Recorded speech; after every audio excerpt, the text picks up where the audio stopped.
now I'm live here on YouTube. This is my first time doing this, so if I'm doing something wrong, yeah, I don't know. So I decided to go live first of all because I'm having so many comments for the Sella Jumper tutorial, and I said that it's a good idea to just make a live and explain how I was thinking of making this sweater, what was the process behind it, how I was thinking at everything, and maybe this will help you to make your own. So I know that it's in the middle of the day, this live, but I'm just having 1 hour before going to pick up my daughter, so this is the only time. Otherwise, this space will be like invaded by kids after she's coming back from school, so there's no way to have a quiet moment here. So let's talk about Sella Jumper. Just Yay, Dr. Crochet! Happy birthday, Romanians! Yeah, today is uh, the anniversary of Romania or something like that. I know exactly how what it is in Romanian, but I don't know how to say it in English right now. Okay, so with the Sella Jumper, first of all, I was thinking about this saddle design, and I chose the stitch pattern, which is this ribbing with front post, double crochet and double crochet, and this is alternating these two stitches for the entire round, and to create this nice ribbing. So this pattern requires a multiple of 2, so when you start from the neckline you should consider that you will need a multiple of 2 stitches. Then what I was thinking of with the design, well, I will work the collar, the neckline, and then I will divide the number of stitches, letting a few stitches for the shoulders and having front and back panel. And I decided of 5 and 5 stitches because the other option was to have 3, and I said that maybe it will be, because it needs to be an uneven number, and I said maybe it will be better to pick up more stitches for this shoulder area. So then after picking the shoulders, I just divide the rest of the stitches into front panel and back panel. But with the neckline, because this is not with the collar, this wasn't like a better option.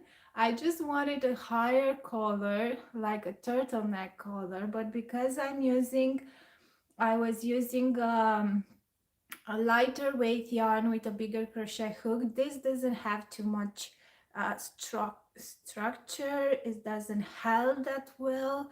So if I will do a second sweater, I will skip the part of the neckline of the collar because I really don't like it. I fold it because like this it was just flipping over, so I just fold it just to, I don't know, I thought that it might be the best option. But if I will do it again, I'll skip the section with the collar, or I will do some other type of ribbing for the collar.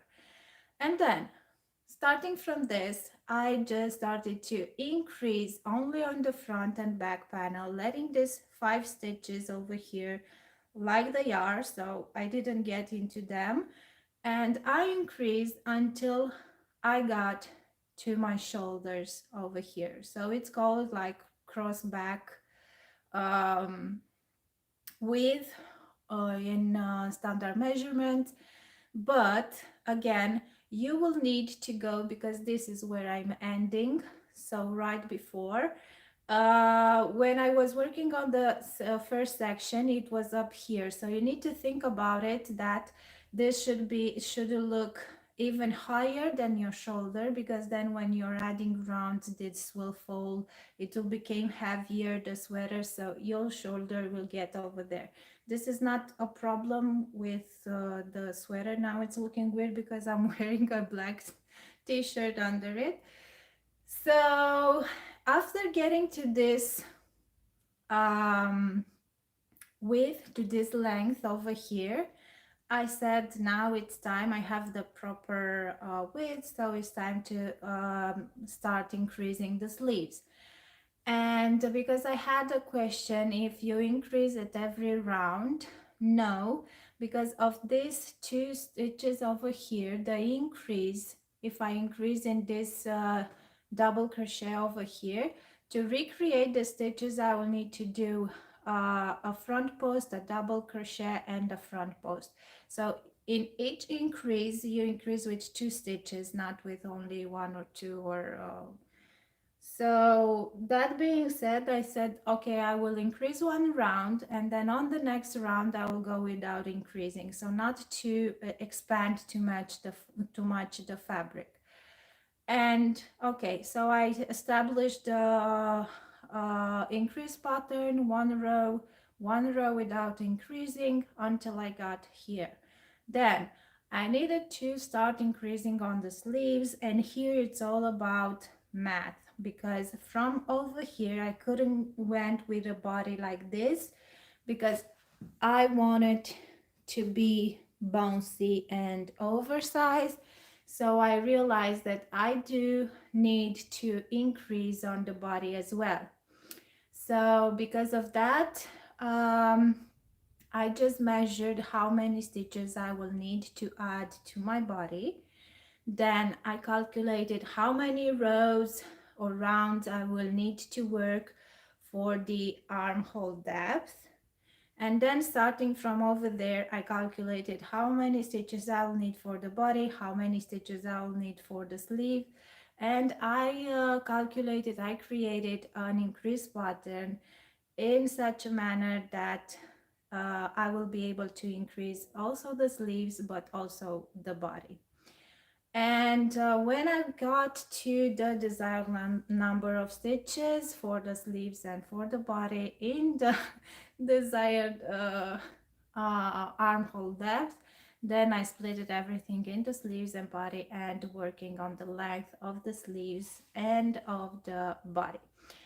So yeah, it involves a lot of math, this design. That's why um, you can play with the stitches, because for the first sample that I didn't calculate from the beginning. I just went as I felt, and trying to figure out how to adjust the number of stitches. So I think it can be done if you want to just play with it and try it on, and try to find a better shape.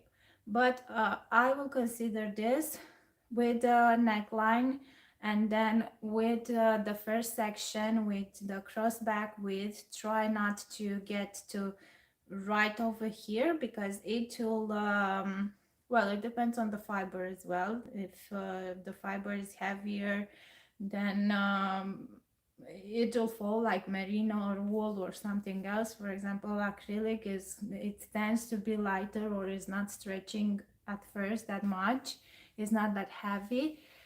So yeah, so these are the section, and here on the section number 2 of the yoke, because I wanted to increase on the body and on the sleeve, I tried to make it separately. So in one round to increase the sleeves, the other round to increase the body. So not to make both increases in the same round, because